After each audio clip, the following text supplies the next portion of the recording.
Vo východnej časti Košickej kotliny v doline Torisy leží obec Košická Polianka. Prvá zmienka pochádza z roku 1335. Patrila panstvu Trstené pri Hornáde, neskôr mestu Košice. Obyvatelia sa zaoberali najmä poľnohospodárstvom. Názov obce sa menil ako Lengen, Legene či Palánka. Názov Košická Polianka sa používa od roku 1920. Erb bol inšpirovaný pečaťou z roku 1840. Vyobrazený je obilný snop so skríženými kosami.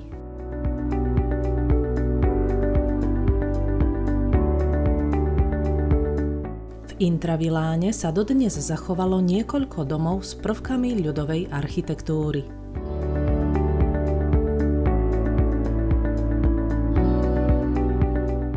V roku 1997 bola miestnym poľovníckym združením postavená kaplnka svätého Huberta.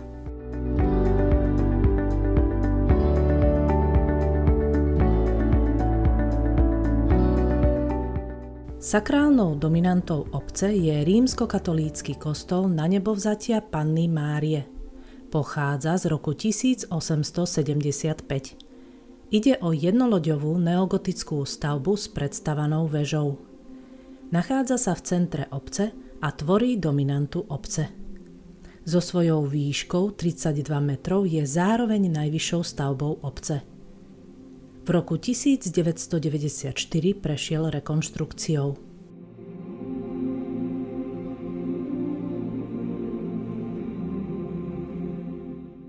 V obci má sídlo taktiež farský úrad.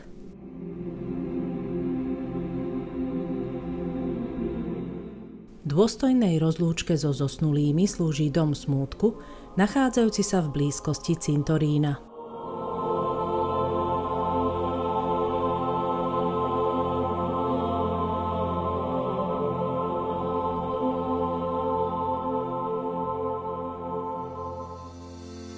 Administratívne je obec začlenená do okresu Košice okolie.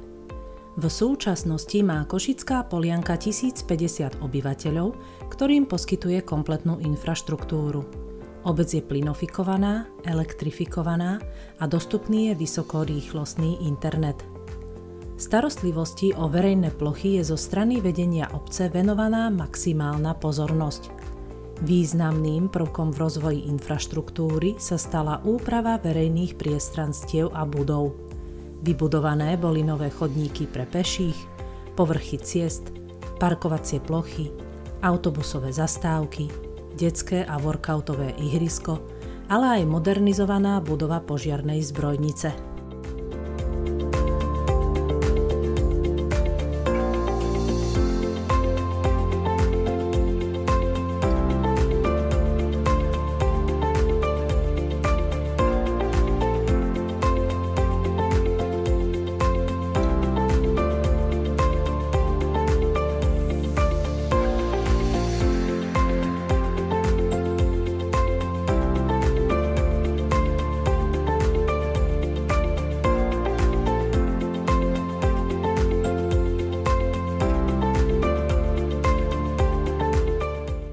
Taktiež pribudli oddychové zóny s lavičkami, ktoré celoročne spríjemňujú posedenia v centre obce. Celkový dojem dotvára bohatá stromová a kvetinová výsadba.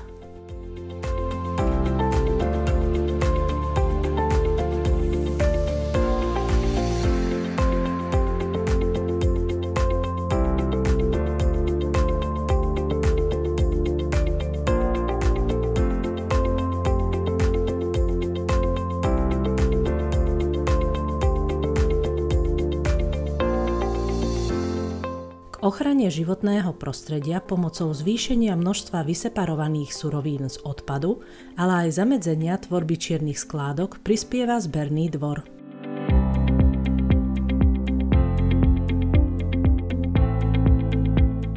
S cieľom znížiť energetickú náročnosť bolo vynovené verejné osvetlenie.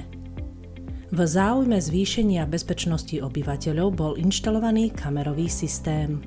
Hlavným cieľom prác bolo skrášliť vzhľad obce a prispieť ku kvalitnejšiemu a bezpečnejšiemu životu jej obyvateľov.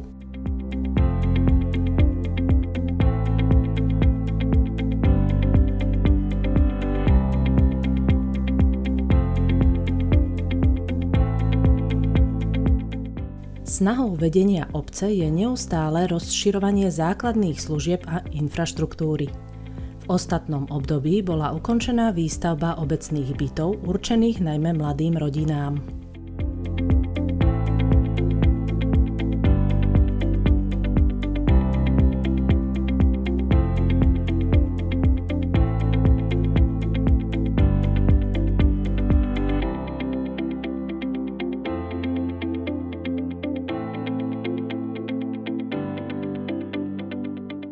Administratívnym centrom je budova obecného úradu. Rekonštrukciou a využitím modernej technológie sa dosiahlo výrazné zníženie energetickej náročnosti budovy. Uľahčený je aj prístup imobilným občanom. Obec je členom miestnej akčnej skupiny Hornád Slanské vrchy, ktorej hlavnými cieľmi sú skvalitňovanie podmienok pre život miestnych obyvateľov, ochrana životného prostredia, kultúrneho dedičstva, ale aj rozvoj cestovného ruchu a vidieckej turistiky.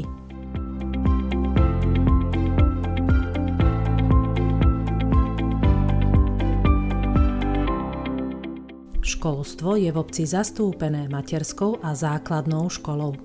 Obe školské zariadenia disponujú moderným vybavením, ktoré napomáha vzdelávaciemu procesu.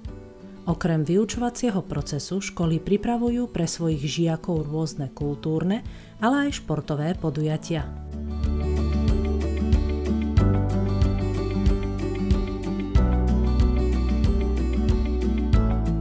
V areáli bolo vybudované multifunkčné ihrisko s osvetlením.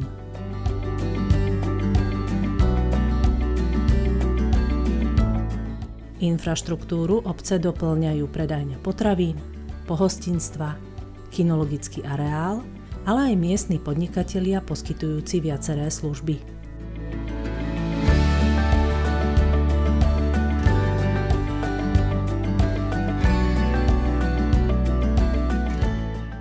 V priebehu roka sú v obci organizované mnohé kultúrne, ale aj športové podujatia. Medzi tradičné patrí obecný ples, oslavy Dňa obce, posedenie s dôchodcami, futbalový turnaj, ale aj podujatie z Polianky do Polianky, ktoré sa organizuje v spolupráci s obcou Sečovská Polianka.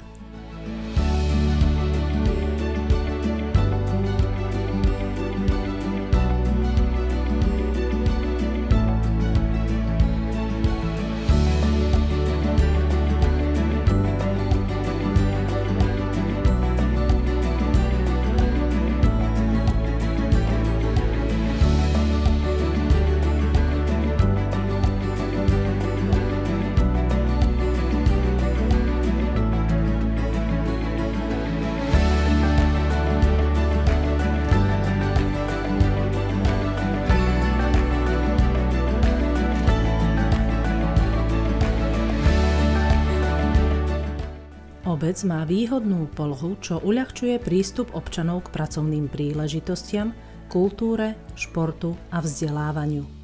Počet obyvateľov bude v najbližších rokoch narastať. Nasvedčuje tomu výstavba rodinných domov, keďže vďaka dobrému vybaveniu a výhodnej polohe je obec vyhľadávanou lokalitou pre ľudí zo širokého okolia. Pre ľudí, ktorí vyhľadávajú pokojné bývanie či trávenie voľného času v okolitej prírode.